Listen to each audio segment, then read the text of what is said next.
So our next speaker is someone very familiar to most of us in this room. Richard Wagstaff is here as the President of the New Zealand Council of Trade Unions, Te Kawai Kai Mahi. Richard has possibly been to more PSA Congresses than anyone else in this room, and we're very proud to welcome him back. Prior to being elected President of the CTU late last year, Richard was, of course, one of our PSA National Secretaries, helping us to lead our union. In that role, which he held for the better part of 16 years, Richard helped grow the PSA from 40,000 to more than 62,000 members. Richard's passion for progressive, innovative union tactics and strategies were a key driver in the PSA being recognised as a strong voice for quality, public and community services across New Zealand. Now, as the leader of New Zealand's union movement, Richard is applying his skills for the benefit of all working people in this country. We're immensely proud to have one of our own leading the CTU, and it's great to be able to welcome him back to speak to us today.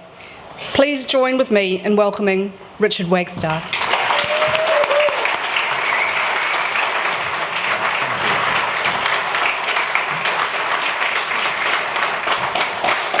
Kia ora, e na mana, e na reo, e na karangatanga maha, tēnā koutou, tēnā koutou, tēnā koutou katoa. Thank you, Gail, for that kind introduction. And yes, I'm still coming to PSA conferences, which is absolutely wonderful from my point of view.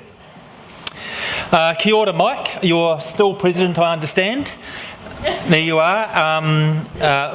Executive board members, who I think will be spread around the room. Kifari, Erin and Glenn, delegates and staff. It's really great for me to be back here amongst friends and with a union that I love.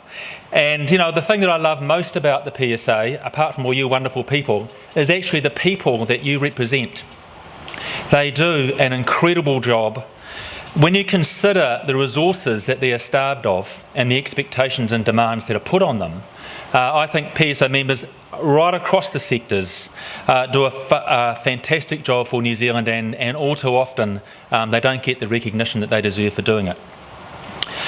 But, you know, PSA represents something like 62,000 of them, give or take, and it's not just 62,000 individual public servants that's the PSA. The PSA are all in individual employment agreements, as many of our opponents would like them to be. No, the PSA is how those 62,000 people freely associate and create a collective expression of their existence through their union. And they come together to advance their common cause, and they do so in a way that makes this organisation bigger than the sum of its parts. That's what happens when people join a union. This function of joining together collectively, it's a fundamental building block to a democratic society. And without it, working people would be dominated by bigger, more powerful, more moneyed interests than they would otherwise be. It's worth reminding ourselves that the freedom of association, it's a very clear legal expression, international expression, the freedom to join and form trade unions was one of the fundamental human rights established by the United Nations in 1948, when the Universal Declaration of Human Rights was established and passed immediately in the post-World War II environment. Now, you can imagine the world was recovering from the atrocities of fascism and totalitarianism, and international leaders got together and set out some basic essential rights to preserve real democracy and restrict those and defeat those who want to control others and restrict basic freedoms. The International Labour Organisation, the ILO, it's part of the United Nations system. It's like the UN agency for the world at work. It's established a set of 8 core international labour standards, and none is more core than the freedom of association. The freedom to get together as you do, as members do in their workplace, independently, and work out what it is that matters to you, and work together to achieve those things. two of those, the International Labour Organisation has conventions, and two of them are probably more important than ever. The Convention 87 for freedom of association and Convention 98 to collectively bargain. I think we need to cherish the freedom of association, to exercise it, to be proud of it, and to increasingly we need to protect it. Because all around us there are people who see freedom of association, and by extension who see trade unions, as threatening. These people portray us as somehow at odds with a modern democratic society instead of an essential element of a modern democratic society. Framed in this way, their undermining and destruction of our union has become almost acceptable. I think that's dangerous. Earlier this year, in January this year, I was invited to visit Fiji as part of a special mission, a special ILO mission, to investigate the absence of basic democratic freedoms in Fiji, and by that I mean the absence of freedom of association. The Fiji Trade Union Council, which is their equivalent to the New Zealand Council of Trade Unions, raised a complaint with the International Labour Organisation, part of the UN, saying we can't freely operate and we don't have freedom of association. And as you know, Fiji's been trying to claim to the world they're on the road back to democracy. We've had a few coups and we've been in it for decades. We haven't had freedoms, but we are a democratic country and we want to prove it. And so they said, OK, we'll have this ILO mission come in and look at what we do. And while we were there, I was part of a small team. We visited government, business and unions and had extensive interviews and sessions to find out what was going on, starting with Frank Bainimarama, Prime Minister. And it soon became clear to me that while they were keen to portray themselves as reasonable, responsible, well-intentioned, and many of their policies were, the thing that really stuck for them was the freedom of association. They really didn't, and you saw it just the other day in the media when people got arrested for having a meeting. The idea of people getting together and freely associating and doing what you do in the Public Service Association really hits at the core of democracy and is a real litmus test for whether you really are democratic and you're prepared to represent and share power with the people you represent, or whether at the end of the day you're a dictator, benevolent or not. And I could see that this very issue was like an essence of the problem for them, because they really struggled to agree to let unions do what they needed to do. And it shouldn't come as a surprise, because you'll know when things go wrong and dictators take over, unions are the first target, always in history. I won't tell you what went on throughout the mission. At the end of the day, we actually got there and we had an agreement that ensued further negotiations that restored basic rights for unions. Basic rights to meet, fee deductions, because they stopped the fee deductions, political rights, rights of entry and all those kinds of things that we all take for granted here.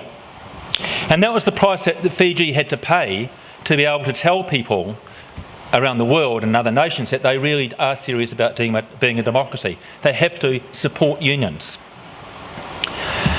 And I want to take my hat off to the Fijian union leaders that I met there and the union members, the courage and resilience that they had to express, and they had to stand up so much to so much pressure. It was phenomenal. And amongst those, and prominent amongst those, was your sister union, the Fiji Public Service Association, the biggest union in Fiji as it is here. But the thing that really struck me about it, and it was sort of almost an epiphany, but I guess I knew it anyway, was the attitudes of Fijian businesses and employers, especially state sector employers. And we met lots of them. They loved Fiji's military position and restriction of human rights. They loved unions not being able to operate. They couldn't say enough about this wonderful government and what it was doing and why were we coming over there to upset the apple cart. They kept telling me how much they cared about their staff, how much they would never do anything against their staff's interests because they're all one big happy family and we would never do anything that would upset our staff. We're all in this together. How much they listened to them. And besides, union rights weren't good for the economy, and we all know the economy is more important than anything else on this planet. And, you know, unions are just a third party. We don't need them here. Yeah, people can join them if they have to, but, we'll make it as hard as we possibly can if they do. I thought, where have I heard all this before? And it was actually, it wasn't different at all from what you hear every day in New Zealand. It sounded so familiar, and even the phrasing, I guess they go to the same conferences or whatever it is, or read the same magazines. And as we dug deeper, it turned out that many of the problems raised in terms of fundamental labour rights were things that they clearly lobbied the government to keep and pressure them to keep. And in fact, what I didn't realise when I arrived was, here I was thinking, this government's got all these terrible laws, that's why unions are being really screwed down and workers' lives are really difficult. It actually turned out that the government didn't make employers be nasty to their workers. They said, we won't stop you if you are. And in fact, one of the industries was the hotel lobby. They didn't restrict union rights because they have international ethical trading agreements. So the point is, the government gave them permission, but it just represented how important it is for governments to have standards and to enforce standards, because left to themselves, the free market and employers won't treat us well. I found it chilling the way employers, who were the ones who really pushed against basic democratic freedoms, also sounded, much like ours, talk of caring and concern for their staff, how the market wouldn't allow them to treat workers badly, so why should we worry? How Fiji needed to move beyond the old ideas of unions, and we need to adopt modern HR practices that don't have unions. But in the end, they were just like their government, who didn't really believe in democracy or industrial democracy or freedom of expression. I don't think we should smugly sit here and look down at Fiji like it's a world away from us. The threat to democracy there is just much more thinly veiled. But let's make no mistake, there are people here, plenty of people here, who would remove unions, union structures, and by that I mean freedom of association, given half a chance. They probably don't realise that it's a fundamental building block of democracy in the United Nations fundamental freedoms. They probably don't care because they're more concerned with staying in control and their profit line. But many of you will remember the Employment Contracts Act that was completely in breach of international standards. Many of you will look around to this day and see the likes of Tally's AFCO and the way they treat their staff, and the way that they regard unions as irrelevant and to be destroyed. So we pride ourselves as a nation that stands up for decency, human rights and democracy, but I think we need to think twice about that when only 1 in 5 people in New Zealand is able to participate in democracy at work, because only 1 in 5 people in New Zealand belongs to a union. Returning to the here and now, freedom of association, the right to come together in union, in your case the right to form the Public Service Association, remains a crucial and precious element of our democracy. And with that power of association comes voice. Your job is to organise our members, should I say your members, PSA members and our members, and by voice I mean make sure their views are pulled together and articulated and heard. Because if you don't do that, what's the point in getting together? You need to find out what our members want, and we need to go and express it and go for it. That's why voice, as we call it, is such an important priority for our movement. Having the right to have a say and be listened to is a cornerstone for a democratic society. So find your voice if you haven't already. Express not just what you want to keep, but what you want to change, and think about the world that you want and go for it. It's not going to happen by itself. It needs the active participation by union members and people like yourselves, because I know too well that too often public servants and people who work for CPS sector, DHBs, local government, state sector are silenced. And I think you've all experienced that, and I know that over the time that I was at the PSO, there's a real sense of less ability to speak up and speak out, and more fear of the of disciplinary processes. So we've had a lot going on in the last year, and it's been great working with the PSA to achieve the things that the movement has. At the top of the list, I would put equal pay, and it's been phenomenal, the work that I think the unions have done there, not least the PSA working on both the principles for equal pay, and they should have been out months ago, and I hear the government saying they might be out by the end of the year. Not sure what that's about. And also the care and support negotiations that are going on, that I know you're represented and have been represented in both of those negotiations.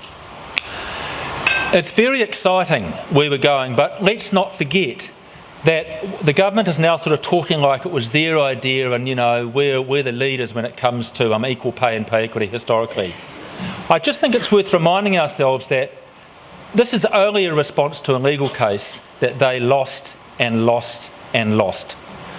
The Terra Nova Christine Bartlett case, which was taken by the Service and Food Workers Union at the time and supported by the wider movement, the government intervened in support of employers to defeat that case, and did again when it went to the Court of Appeal, and did again when it went to the Supreme Court. So for them to sort of come out now like, oh, we're right behind it, you'd have to ask yourself, they can't have told their lawyers. So we're quite clear that we can't let up on that, even though we've had good soundings back in terms of the negotiations, or some of them anyway. We'd be foolish if we thought it's in the bag, and my instinct would be that we keep our foot very hard on the pedal to keep promoting the importance of equal pay right up until we see the money, and we've got it. One of the other things, and there's been a lot that's been happening in the last 12 months, but one of the other things that's been quite remarkable, I think, and we should all pat ourselves on the back, is the Employment Standards Bill. The thing where we banned 0 hours contracts. That was actually quite phenomenal and a world first, and we did it in adverse political circumstances, but mostly because of the minor parties working with the opposition Labour and Green Party. That's going to make a really big difference, particularly to industries where unions are really struggling to get a foothold, like fast food, horticulture and retail. And of course the in-between travel case is a remarkable case going against the tide and establishing regular work from assignment work, which again the PSA has been essential to the leadership in that work. There are many, many other examples that we need to associate and express ourselves looking ahead, and I want to just cover a couple of those. One, of course, is the election. The election result, as always, will have a massive impact on what we can and can't achieve. And you can probably imagine that we've been pulling together some really good ideas for a new government to implement. At the top of that list is new employment law, because the law we've got is an anachronism. It's from another time, and it doesn't fit, in my view, with the kind of society that we want here today. The reality is that most people can't really join unions easily. Yeah, they can where the PSA is present and where other unions are present, but as if we went and worked in an organisation where there is no union, and in our 90-day trial stood up and said, I want to form a union, you could imagine what that would do to your job prospects. It's just not realistic for too many people. And we know also from surveys that attitudes to unions in New Zealand are possibly better than many people realise. The favourability response to unions and our activity is far, far higher than our membership density, which suggests that people would join if it was easy to join and they had a reasonable chance to do so. So we're very keen on that. And we are certainly working through alternative policies with the affiliates, including the PSA now, and we're looking forward to getting those on the agenda of opposition parties for when they form a new government. One of the aspects of the employment law that I'm particularly keen about is making the state sector an exemplar of best practice. In my mind, if we have a government that says we support collective bargaining, freedom of association, industrial democracy, all the things that matter to you, they will instruct their chief executives to make it happen. Well, one of the things we want to get away from is where we have senior managers saying, oh, it's not for me to tell people what to do, and we've got to treat people who aren't in the union just as well. Well, in my view, if we have a government that supports and promotes freedom of association and unions, we're expecting much more support from them in the forming of unions, not only where they directly employ people, but in places where the state contracts CPS or any other services. And we've also got some really good ideas about international conventions to sign up to, and I don't mean the TPP. I mean, we've got some really good conventions at the ILO that we should sign up to. I mentioned a couple earlier, but there are many others. New Zealand was actually a founding member of the ILO in 1919, and there's a whole host of conventions that we should sign that just talk about treating people properly, allowing them to freely associate, to bargain, health and safety. There's some for the public service, and we're running our eyes over those and wondering why New Zealand hasn't put its name to it, and we're going to really encourage them to do that. The last thing I want to say, which is a really big piece of work for us, is this whole thing called the future of work. Now, it's been, in New Zealand, Labour has made a real thing of the future of work, and it's been a really good initiative, but in fact, internationally, it's happening all over the world. Governments are thinking, what's happening, what's coming, and there's been a bit of a media spike, and the machines are taking over sort of mentality, and I think a lot of people are quite worried about it. And I certainly agree that we've got a future of work we need to come to grips with. I also think we always have, although I do agree it's probably getting faster and it's potentially more scary. But I think we have to be very careful not to run and sort of hunker down thinking, oh, we better just hope for the best and keep our cell phones close in case we get the next Uber job coming up. In my view, we should work out what kind of future we want and plan to get there. And at the centre of that future has to be people, not machines, not anything else. And, no one's actually predicted the future very well as far as I can tell lately. And I'm certainly not going to try, but I'm pretty sure that if we don't have a go at designing it for ourselves actively and preparing for it, we've got no chance of getting the future that we want. And there are powerful interests and powerful voices, the same sorts who say you can't do anything about market forces, are the same people who say you can't do anything about the future, just sort of hunker down and hope for the best. Well, I say we shouldn't do that, and we need to engage with business and government to plan a world where work gets better. It doesn't get worse or more precarious, it actually gets better, and I see no reason why that can't be done if we don't work at it. So to do that, we need everyone to speak up. We need to express ourselves because democracy is precious and that's what it demands. Kia ora, thank you.